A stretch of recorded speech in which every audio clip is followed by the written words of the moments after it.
The morning started like any other Tuesday on Earth. People went to work, children played in parks, and nobody expected visitors from space. That changed at exactly 11:47 a.m. when the first alien ship appeared near the moon. Captain Jake Morrison was drinking coffee at the Earth Defense Station Horizon when the alarm started screaming. The space station orbited Earth like a metal guardian, watching for dangers from the stars. Jake had been in charge of the station for 3 years, but nothing had prepared him for what he saw on the screens. "Captain, you need to see this," Lieutenant Amy Rodriguez called from her post. Her voice was steady, but Jake could hear the fear underneath. Amy had been his tactical officer for 2 years, and she never got scared easily. Jake walked to the main screen and nearly dropped his coffee cup. Ships were coming out of nowhere, appearing in flashes of blue light. Not just 1 or 2 ships, but hundreds of them. They were bigger than anything humans had ever built, dark metal beasts that looked like they were made for war. How many? Jake asked, his throat suddenly dry. Sergeant Ben Carter, their communications specialist, looked up from his computer. His face was pale. 847 ships, sir. They're all around the moon, in perfect formation. Jake stared at the screen. Earth had 12 defense stations and maybe 50 combat ships. The aliens had brought an army. "Sir, incoming transmission," Ben said. "It's from the alien fleet." "Put it through," Jake ordered. The screen filled with an alien face. It had gray skin, yellow eyes, and teeth that looked like they could bite through steel. When it spoke, its voice was cold and hard. "Primitive species of Sol 3, I am War Commander Vex Thala of the Zephyrian Empire. You will submit to Zephyrian authority or face total annihilation. You have 72 hours to comply." The transmission ended. The bridge was silent except for the hum of computers. "Sol 3, Amy said quietly. "They mean Earth," Jake nodded. He pressed a button on his chair. "Get me Admiral Harper on Earth. Priority 1. While they waited, Jake looked at the alien ships on the screen. They were beautiful in a terrible way, like metal sharks waiting to attack. The Zephyrians had clearly done this before. Their ships were positioned perfectly, blocking all escape routes from Earth. Admiral Lisa Harper appeared on the screen minutes later. She was a tall woman with gray hair and eyes that had seen too many battles. She had been Earth's Supreme Defense Commander for 5 years. "Jake, tell me what we're dealing with," she said. 847 alien warships, Admiral. They call themselves Zephyrians. They want us to surrender in 72 hours. Admiral Harper was quiet for a moment. "And if we don't, they'll destroy us." "I see." Harper's face showed no emotion. "How long until they reach Earth?" Amy checked her screens. "Their ships are fast, Admiral. If they wanted to attack right now, they could be here in 6 hours. But they're giving us time," Harper said. "They want us to surrender without a fight." Jake understood. The aliens thought humans would be easy to defeat. They had probably conquered other planets the same way. Show up with a big fleet, give the locals time to think about it, and wait for them to give up. "Admiral," Jake said, "what are your orders?" Harper smiled, but it wasn't a happy smile. "We're going to disappoint them. Activate Protocol Endurance." Jake felt his heart beat faster. Protocol Endurance was Earth's last resort plan. It meant every human would fight, no matter what. No surrender, no retreat, no mercy. "Understood, Admiral." "Protocol Endurance is active." "Good. And Jake, make sure our new friends understand something. We don't give up, ever." The transmission ended. Jake turned to his crew. Amy was checking weapons systems. Ben was contacting other defense stations. Everyone knew what Protocol Endurance meant. "Sir," Amy said, "the alien ships are moving. They're taking positions around Earth." On the screen, The Zephyrian fleet spread out like a net. Each ship was 3 times bigger than Earth's largest vessel. Their weapons could probably destroy cities from space. Ben, contact all defense stations. Tell them to prepare for combat. Already done, sir. They're all ready. Jake looked at Earth through the station's windows. The blue planet looked so peaceful, so small compared to the alien fleet.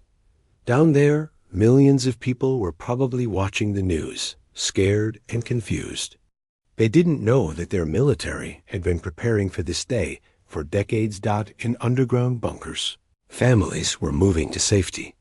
In military bases, soldiers were checking their weapons. In cities, police were setting up defense points. Humanity was getting ready for war. Captain, Ben said, I'm getting reports from Earth.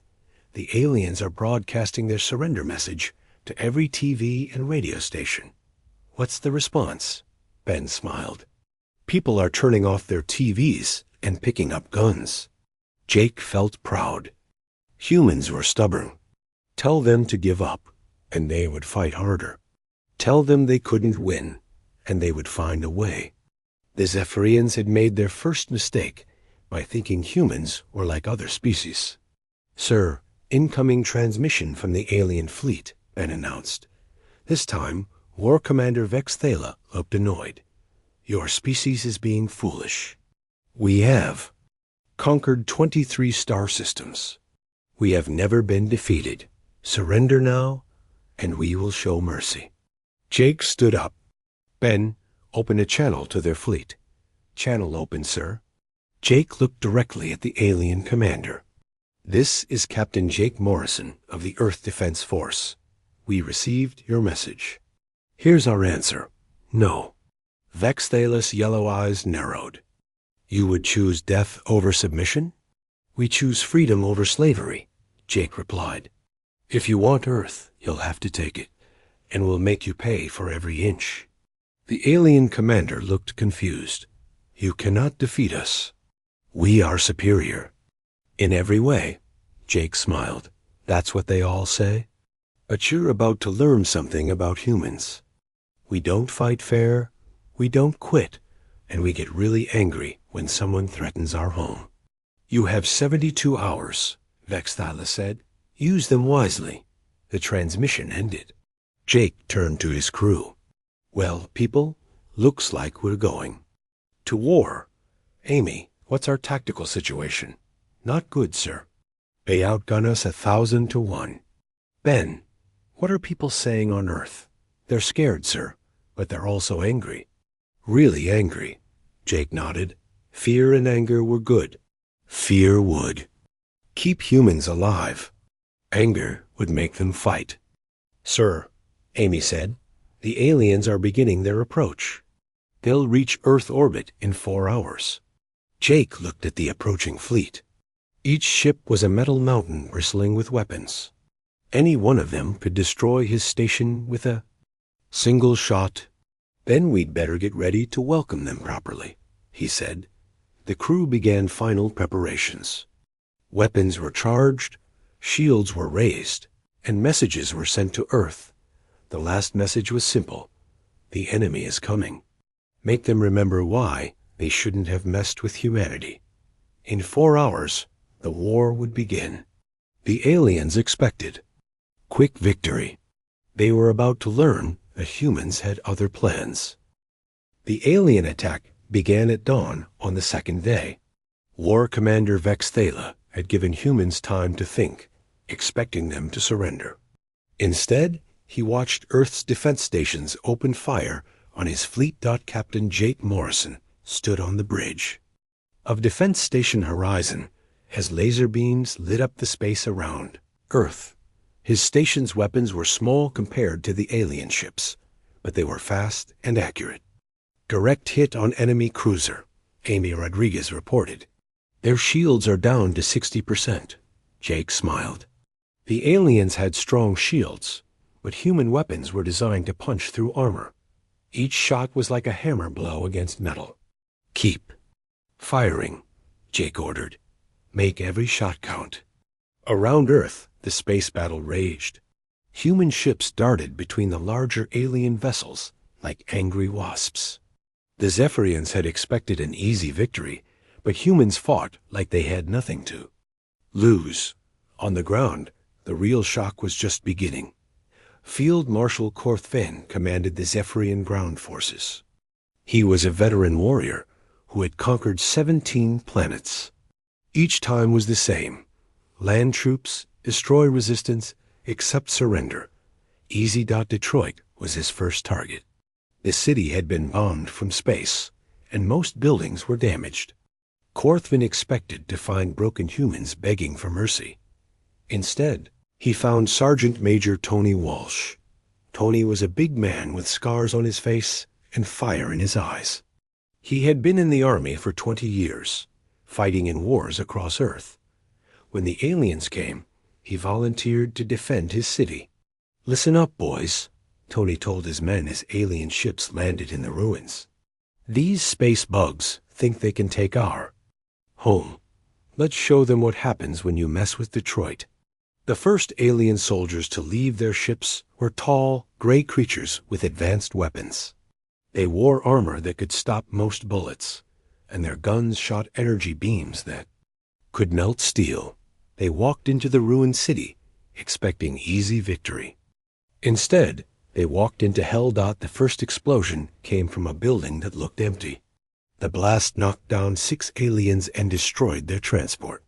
Before they could react, gunfire erupted from windows, rooftops, and sewers. "Welcome to Earth," Tony shouted, firing his rifle from behind an overturned car. "Hope you like it hot." The aliens tried to use their superior weapons, but humans had turned the city into a maze of death. Every building was a fortress. Every street was a trap. Every shadow could hide an enemy. Private Lisa Stone crawled through the ruins with a chill bag of explosives. She had been a construction worker before the war, and she knew how to bring down buildings. When alien soldiers took cover in a shopping mall, she brought the whole structure down on their heads. "That's for my kids," she whispered. As the building collapsed, the aliens were confused. On other worlds, bombing cities made people surrender. On Earth, it just made humans angry. Field Marshal Korthven watched his casualty reports with growing alarm. In 1 hour of fighting, he had lost more soldiers than in his last 3 conquests combined. "How are primitives defeating us?" he asked. His aide, "They fight differently, sir," the aide replied. "They don't follow rules of war. They use everything as weapons." This was true. Humans had turned household items into bombs, construction equipment into weapons, and children's toys into communication devices. Old man Pete Johnson, a retired mechanic, was making armor-piercing bullets in his garage using scrap metal and pure determination. Meanwhile, Dr. Karen Mitchell was working magic in a hidden laboratory. She was a scientist who specialized in alien technology. When the first Zephyrian ship crashed, she was there to study it. "This is impossible," she told her assistant, engineer Dan Brooks. "Their technology is thousands of years ahead of ours. So how do we fight it?" Dan asked. Karen smiled. "We don't fight their technology. We fight their thinking." She had discovered something important.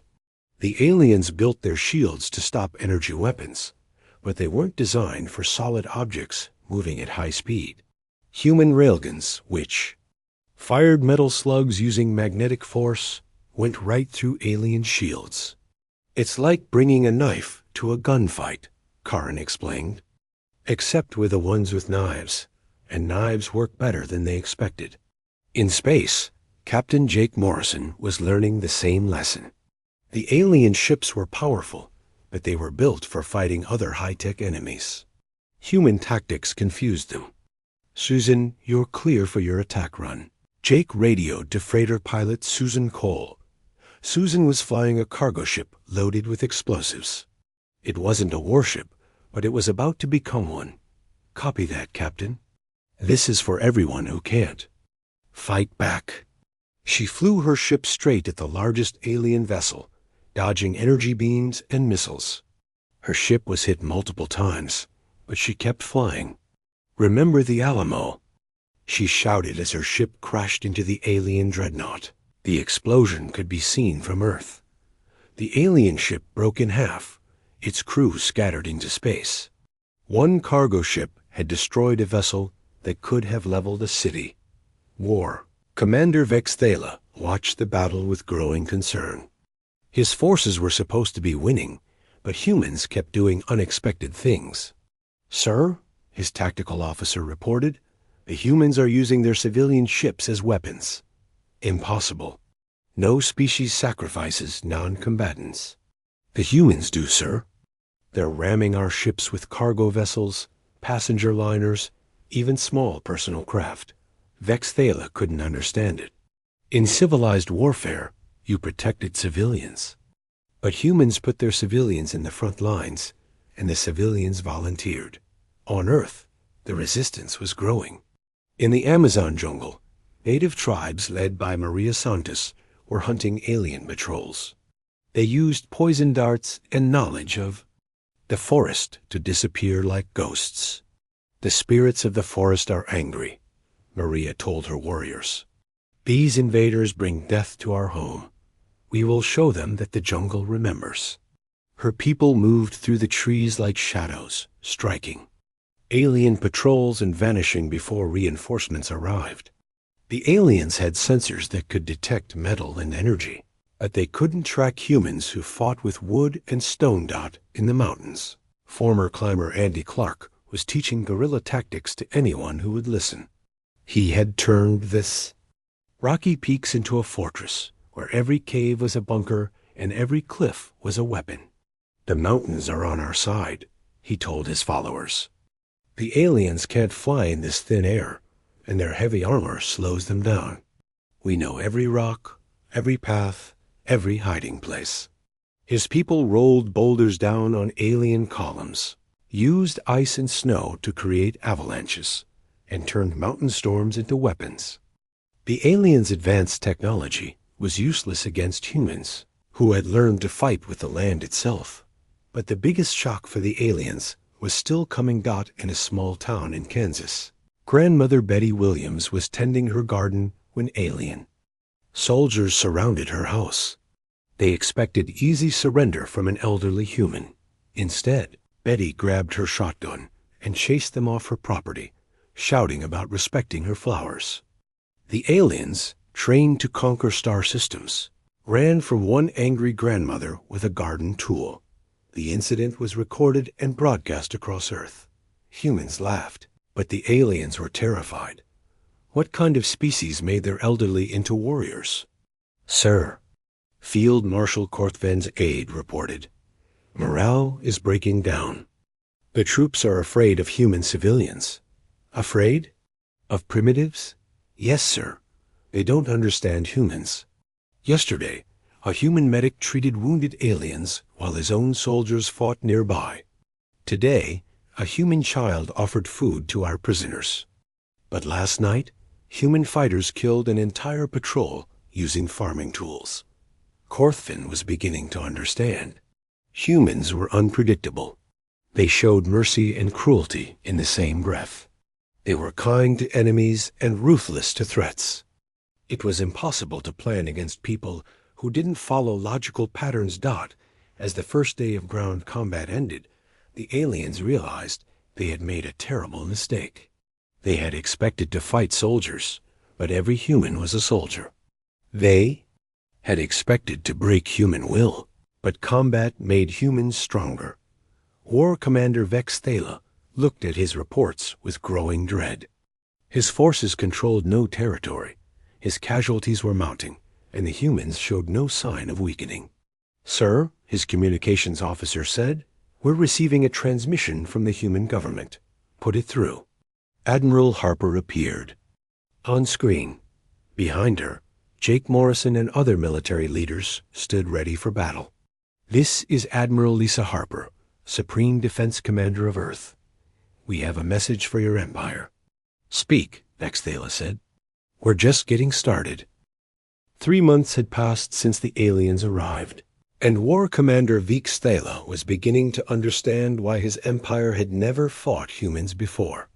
Other species followed predictable patterns in war. Humans made no sense at all. He stared at the tactical display in his command ship. Red markers showed where his forces were supposed to be winning. Instead, they showed where his soldiers were trapped, hiding, or retreating. "Status report," he ordered his aide. "Sir, we control no major cities. Human resistance has increased by 300%. Our casualty rate is now higher than any previous conquest." Vex Thala closed his eyes. This was supposed to be simple. Land troops, destroy resistance, accept surrender. But humans didn't surrender. They got angry. On Earth, Marine Colonel Rick Hayes was coordinating what humans called Operation Payback. His job was to make sure the aliens never felt safe anywhere on the planet. "Listen up, people," Rick told his team over the radio. "The space bugs think they can take our home. We're going to teach them the difference between invading and surviving." Rick's operation connected every resistance group on Earth. Farmers worked with soldiers. Teachers worked with police. Children worked with grandparents. The entire planet had become one angry, fighting family dot in the Amazon rainforest. Maria Santos and her tribes had turned the jungle into a nightmare for alien patrols. They used plants that the aliens couldn't detect, poison that their medical systems couldn't cure, and tactics that their computers couldn't predict. "The forest speaks to us," Maria told her warriors as they prepared for another ambush. "It tells us where the metal men walk, where they sleep, where they fear to go." Her people had learned to make weapons from alien technology. They took enemy guns and turned them into traps. They used alien communication devices to confuse patrols. They even trained jungle animals to attack anything that smelled like alien metal. The aliens' advanced sensors were useless against humans who fought with nature itself. Every tree could hide an enemy. Every animal call could be a signal. Every breeze could carry poison in the Himalayan mountains. Andy Clark had built a resistance network that spanned continents. His mountain fighters talked to desert fighters, who talked to city fighters, who talked to island fighters. Information flowed like water, but alien intelligence couldn't track it. "The mountains teach patience," Andy explained to new recruits. "We wait, we watch, we strike when the enemy is weak. Then we disappear like snow in spring." His fighters used the terrain as a weapon. They caused avalanches that buried alien equipment. They used thin air to make alien soldiers sick. They turned blizzards into cover for attacks that seemed to come from nowhere. But the most disturbing thing for the aliens was happening in the cities. The Zephyrians had a psychological warfare division led by mind manipulator Zax Thu. His job was to break enemy morale using fear and propaganda. It had worked on 23 other planets. "Broadcast images of our victory," Zax Thu ordered his technicians. "Show them their destroyed cities, their defeated armies. Make them understand that resistance is hopeless." The aliens filled human television and radio with pictures of destruction. They showed burning buildings, crashed human ships, and defeated soldiers. They expected humans to lose hope and surrender. Instead, humans responded with their own broadcasts. The first was a video of grandmother Betty Williams. She was still in her garden, still armed with her shotgun, still chasing aliens off her property. But now she had help. Her neighbors stood with her, all of them armed, all of them angry. "These space boys think they can scare us," Betty said into the camera. "Well, I've got news for them. I've raised 5 children, survived 3 wars, and buried 2 husbands. A few metal men don't scare me." The video was seen by millions of humans. They laughed, but they also understood. If Betty could fight, anyone could fight. The second video showed Farmer Dale Cooper in his workshop.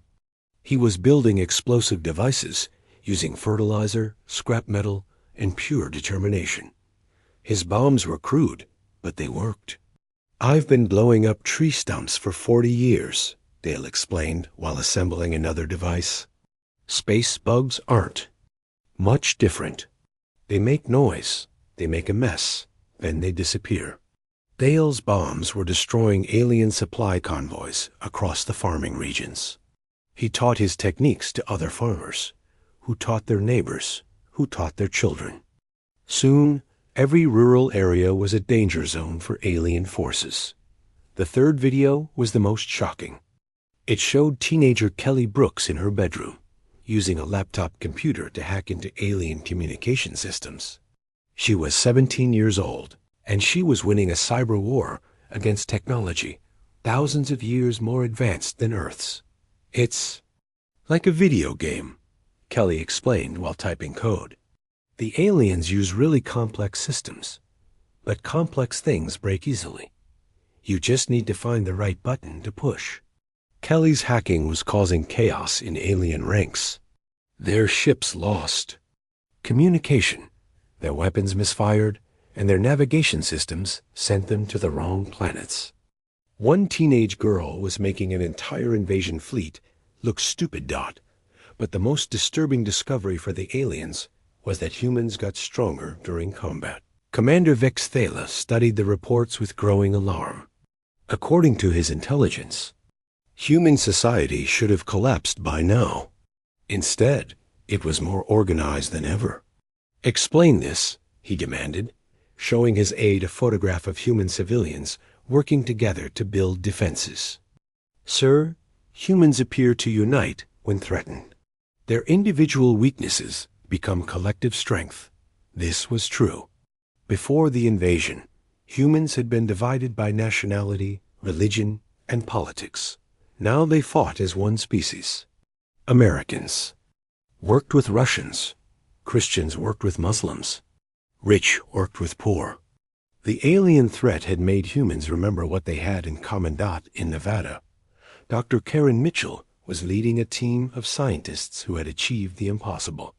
They were not just studying alien technology, they were improving it. "This is incredible," she told engineer Pete Johnson as they examined a captured alien weapon. "Their science is advanced, but it's not creative. They follow rules. We break them." Pete nodded. He had been a mechanic before the war, but now he was building weapons that alien computers said were impossible. He used human engineering principles to make alien technology work better. "They think in straight lines," Pete said. "We think in circles, spirals, and zigzags. Our chaos beats their order." Karen's team was producing weapons that confused alien sensors, armor that deflected alien energy beams, and communication devices that couldn't be jammed by alien technology. They were fighting the future with the past and winning. The aliens' greatest shock came when they realized humans didn't just fight for themselves. In a hospital in London, Navy Corpsman Roy Jackson was treating wounded Zephyrian soldiers. His own friends were fighting the same aliens outside, but Roy believed in helping anyone who was hurt. "Why do you heal enemies?" asked a wounded alien soldier. Roy looked up from the bandages he was applying. "Because you're hurt. That's enough reason." The alien couldn't understand. In Zephyrian culture, enemies were destroyed, not helped. But Roy sang softly while he worked, treating alien wounds with the same care he gave human patients. "You fight." "U.S.," the alien said. "Yet you save us." "That's what humans do," Roy replied. "We fight when we have to, but we don't enjoy causing pain." This contradiction was breaking Zephyrian psychology. They were trained to fight enemies who hated them. But humans showed mercy to defeated foes while simultaneously destroying their armies. It was impossible to understand or counter. The final shock came when the aliens realized they were losing. Field Marshal Korthvain looked at his tactical map with despair. His forces were scattered across Earth, cut off from supplies, and under constant attack. His soldiers were afraid to leave their bases. "Sir," his aide reported, "we're receiving surrender requests from 6 different units." "Surrender requests? From our own forces?" "Yes, sir. They want to give up to the humans." Korthvin couldn't believe it. Zephyrian soldiers were trained never to surrender. But months of fighting humans had broken their will to fight. "What do the humans do with prisoners?" he asked. "They treat them well, sir. They provide food, medical care, and protection. Some of our soldiers say they're treated better as prisoners than they were as warriors." This was the final insult. Humans were not just defeating the Zephyrian military. They were making alien soldiers want to be captured. War Commander Vex Thala called an emergency meeting of his senior staff. The news was all bad. "We control no territory," reported his ground commander. "Human resistance increases daily. Our forces are demoralized." "We've lost half our fleet," reported his naval commander. "Human tactics are unpredictable. Our technology advantage is meaningless." "Human psychology is incomprehensible," reported his intelligence officer. "They grow stronger under pressure. Combat unifies them. They treat enemies better than we treat allies." Vex Thala looked at his staff. These were the finest military minds in the Zephyrian Empire, and they were all afraid of one small planet. "What do you recommend?" he asked. "Withdrawal, sir," they said in unison. "We cannot defeat these humans." For the first time in 400 years, the Zephyrian Empire was about to admit defeat. 6 months after the first alien ship appeared, War Commander Vex Thala faced something no Zephyrian commander had ever experienced: the possibility of complete military defeat. His invasion force had been reduced to 312 ships, and his ground armies were trapped in defensive positions while humans hunted them with increasing skill. The breaking point came during what humans called the Battle of New York. Vex Thala decided to make one final push to capture a major human city. If he could control New York, he could force the humans to negotiate. He sent his best troops under battle leader Quinder, a veteran of 12 successful planetary conquests. "This is our last chance," Vex Thala told Quinder over the communication link. "Take the city, break human morale, end this war." Quinder was confident. His forces included the elite Zephyrian Guard, soldiers who had never known defeat. They had the best weapons, the strongest armor, and the most advanced technology in the galaxy. What they didn't have was experience fighting humans. Staff Sergeant Helen Price stood on the roof of a damaged building, watching the alien forces approach through the morning mist. She was a small woman with calm eyes and steady hands, but the aliens would soon learn that size didn't matter when humans fought for their home. "All units, this is Helen," she spoke into her radio. "The space bugs are coming. Remember what we practiced. Stay calm, stay smart, and make every shot count." Helen's force was a mix of everything: soldiers, police officers, firefighters, and armed civilians. They had been training together for months, turning the ruined city into a fortress that could bleed any enemy dry. "Sergeant Price," called Officer Mike Torres, a police officer who had volunteered for combat duty. "My snipers are in position. We can see the alien advance units." "Hold fire until they're committed," Helen replied. "Let them get deep into the city. Then we spring the trap." The aliens entered New York expecting resistance, but they found empty streets. Buildings stood silent, windows dark, no sign of human defenders. It seemed too easy. "Where are they?" asked Quinder's aide as their forces moved deeper into the city. "Hiding," Quinder replied. "Humans are cowards. They will break when we show strength." He was about to learn how wrong he was. The first explosion came from a manhole cover. The blast destroyed an alien transport and scattered soldiers across the street. Before they could react, Gunfire erupted from every direction. Helen's people had turned the city into a three-dimensional battlefield. They fought from rooftops, basement windows, subway tunnels, and sewer systems. Every building was connected by hidden passages. Every street was a killing zone. "Welcome to New York," Helen called out as her forces opened fire. "Hope you brought body bags." The aliens tried to use their superior firepower, but humans had learned to fight differently. They struck from shadows, then disappeared before alien weapons could target them. They used the city's own structure as cover, turning skyscrapers into fortresses and streets into trenches. Private Danny Chun, a young soldier fresh out of training, was operating a weapon that shouldn't have existed. It was a railgun built by mechanic Larry Stone, using scrap metal and human engineering. The gun fired metal slugs that went through alien armor like paper. "Target acquired," Danny reported, aiming at an alien heavy trooper. Firing. The shot hit the alien center mass, and its advanced armor crumpled like tinfoil.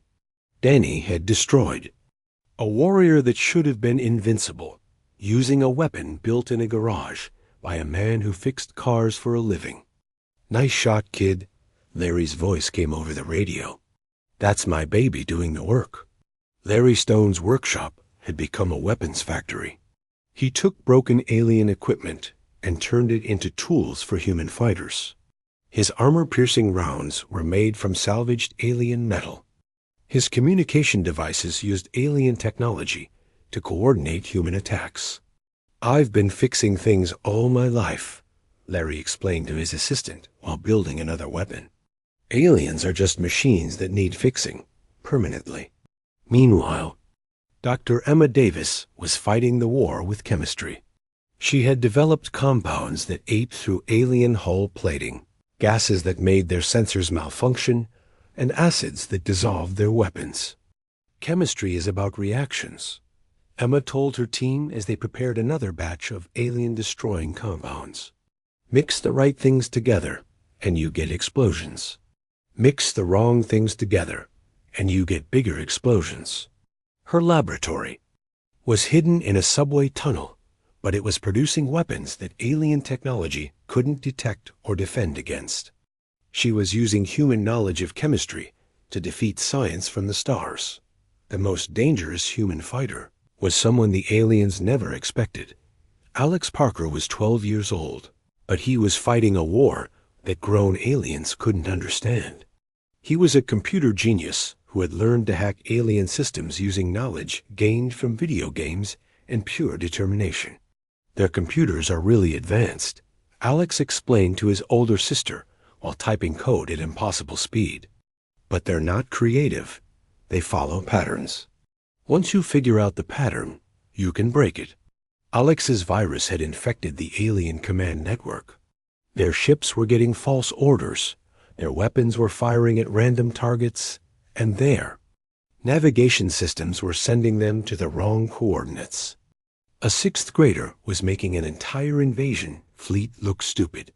"Alex, you're a genius," his sister said. "Nah," Alex replied, still typing. "I'm just better at this than space bugs are." But the most traumatic moment for the aliens came when they encountered something they had never seen before: human medics treating enemy wounded. Navy Corpsman Roy Jackson was working in a makeshift hospital when wounded. Zephyrian soldiers were brought in. His own friends were fighting the same aliens outside, but Roy believed in helping anyone who was hurt. "Why do you heal us?" asked a wounded alien soldier as Roy bandaged his wounds. Roy looked up from his work. "Because you're hurt. That's what we do." The alien couldn't understand. "We are enemies. We came to destroy you." "That doesn't matter right now," Roy replied, continuing to work. "Right now, you're a patient. That's all that matters." Roy sang softly while he worked, treating alien wounds with the same care he gave human patients. Other human medics did the same, saving the lives of soldiers who had been trying to kill them hours before. "You fight us with great skill," the alien said. Yet you show mercy to defeated enemies. That's what makes us human, Roy replied. We fight when we have to, but we don't enjoy causing pain. This contradiction was breaking Zephyrian psychology. They were trained to fight enemies who hated them. But humans showed compassion to defeated foes while simultaneously destroying their armies. It was impossible to understand or counter. The Battle of New York lasted 72 hours. When it ended, the elite Zephyrian Guard was retreating from a city they should have conquered in 72 minutes. Battle leader Quinder called for evacuation, his forces broken and demoralized. We cannot fight these humans, he reported to Vexthala. They are not like other species. They do not follow rules of war. Explain, Vexthala demanded. They fight from everywhere and nowhere. They use primitive weapons that defeat our advanced technology. They show mercy to prisoners while killing our soldiers. They make no sense. Helen Price watched the alien retreat from her rooftop position. Her forces had taken heavy casualties, but they had won. The most elite alien troops in the galaxy were running away from humans armed with determination and improvised weapons. All units, this is Helen, she said into her radio. The space bugs are leaving. New York is still ours. Cheers erupted from her forces. They had done the impossible. They had defeated an enemy that was supposed to be invincible, but the victory came at a cost. Helen looked at the casualty reports with sadness. Good people had died defending their city. Families had lost sons, daughters, parents, and friends. The price of freedom was always paid in blood. Sergeant, Officer Mike Torres, approached her position. What's our next move? Helen looked at the retreating alien ships. We rebuild. We get ready. And we make sure they never come back. The news of the New York victory spread across Earth like wildfire. If humans could defeat the aliens' best troops in direct combat, they could win the war.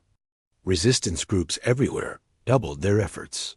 War. Commander Vexthala received the reports in his command ship with growing despair. His finest warriors had been defeated by humans using primitive tactics and improvised weapons. The species that was supposed to be easy prey had become his greatest nightmare. Sir, his aide reported, we're receiving surrender requests from 18 different units. Our soldiers are asking to be taken prisoner by the humans. Vexthala couldn't believe what he was hearing. Our soldiers want to surrender? Yes, sir. Sir? They say the humans treat prisoners better than our own empire treats soldiers. Some want to stay on Earth after the war ends. This was the final insult.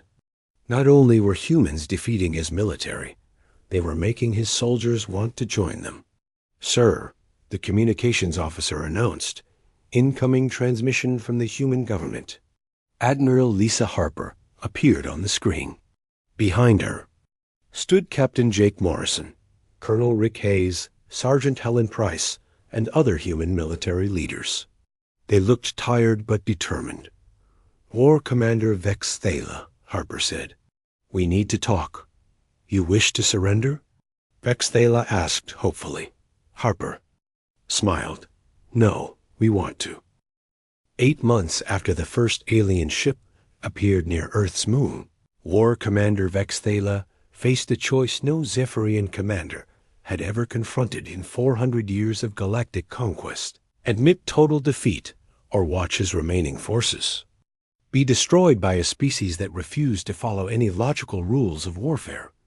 He stood alone in his command chamber, staring at the tactical display that showed his empire's greatest military disaster. Of the 847 ships that had arrived at Earth, only 293 remained operational. His ground forces were scattered, demoralized, and in many cases asking to surrender to the humans. Sir, his aide approached. Carefully, the human Admiral Harper is requesting another communication. Vexthala nodded wearily. Put her through. Admiral Lisa Harper appeared on the screen, looking as tired as he felt. Behind her stood the human officers, who had orchestrated his defeat, Captain Jake Morrison, Colonel Rick Hayes, Sergeant Helen Price, and others whose names would be remembered in Zephyrian military history as the architects of the impossible. "War Commander," Harper said, her voice calm but firm. "Have you made your decision?" Vex Thala had spent the last week studying human behavior, trying to understand how his technologically superior forces had been defeated by what his intelligence had called primitive species. The answer was disturbing. Humans didn't fight. Like other species, they adapted constantly, used everything as a weapon, and grew stronger under pressure.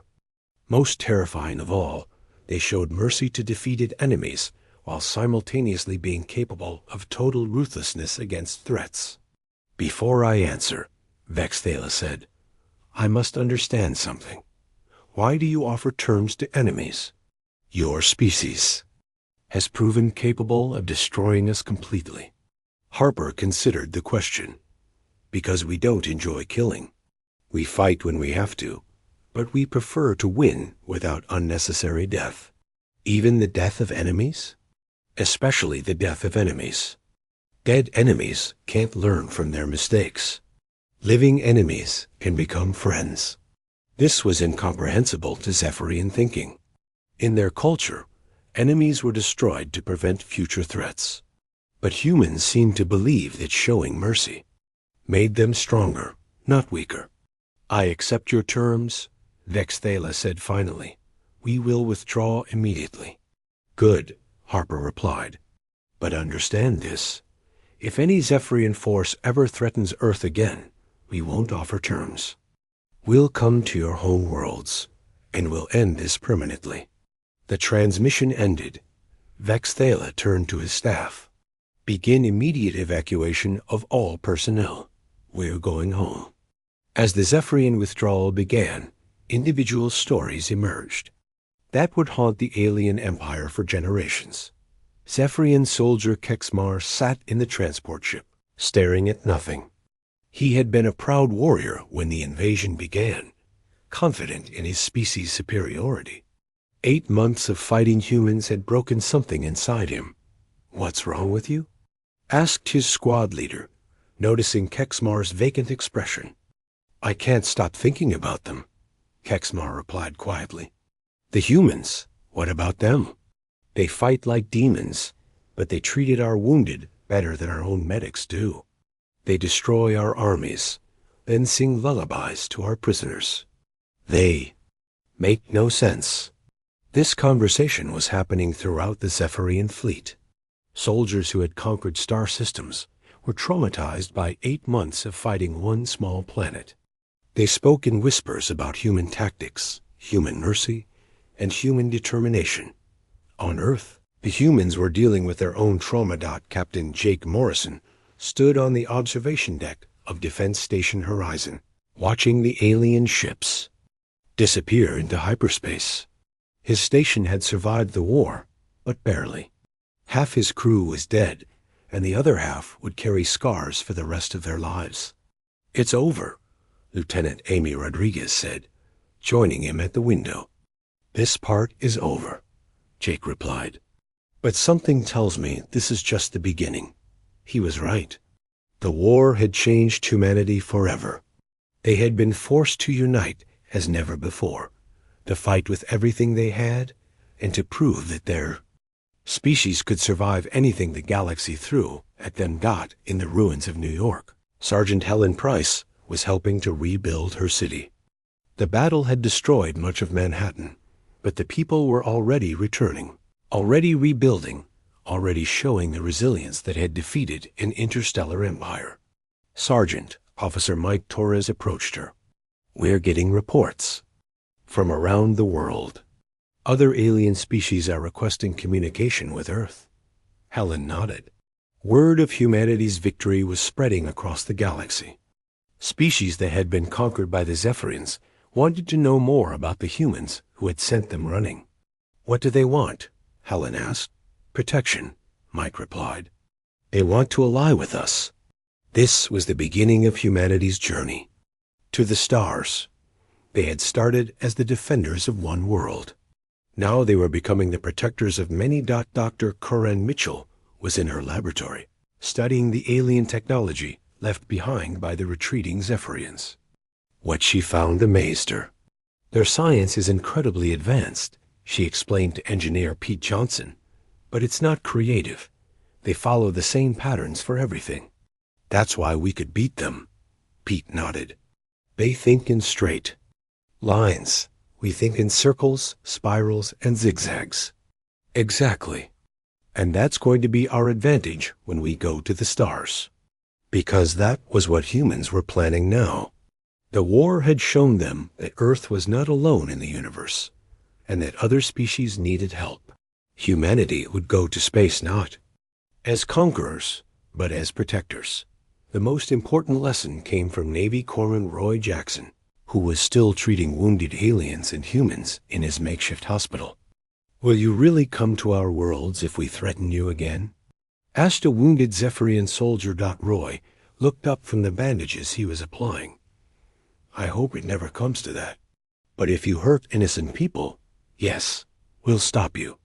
Why do you care about other species? Because pain is pain, and innocent is innocent. Doesn't matter what species you are. The alien was quiet for a moment. Your people are very strange.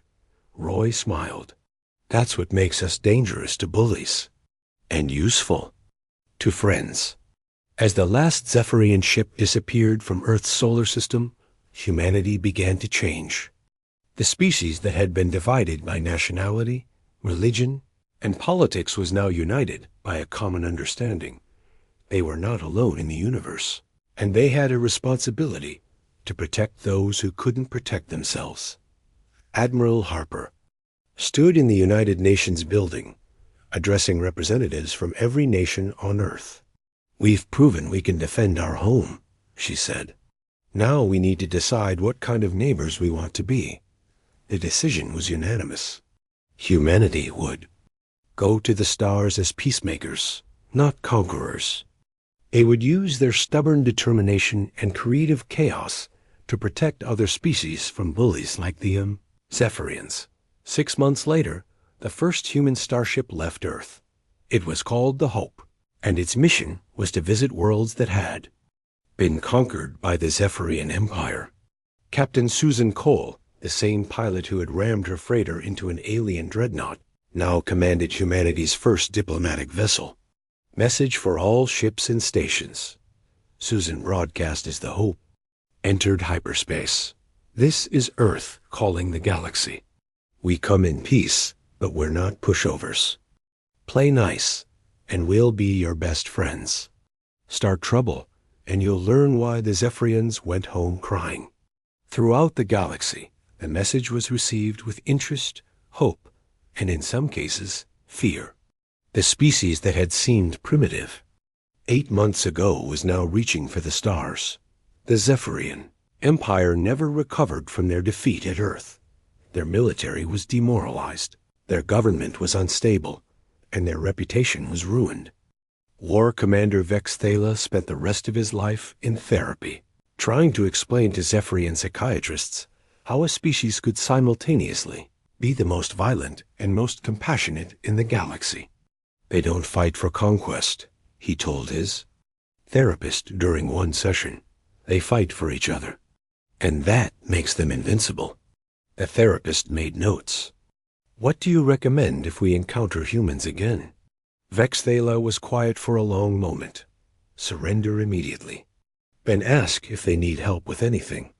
Back on Earth, children played games about the war, pretending to be the heroes who had saved their world. They didn't know they were preparing for the day when humanity would save other worlds too. The species that had almost been conquered was now the galaxy's greatest hope for peace. And it all started because someone had made the mistake of threatening Earth. Humans had learned an important lesson. They were not alone in the universe. But the universe had learned something more important. Humans were not a species you wanted as enemies. They made much better friends.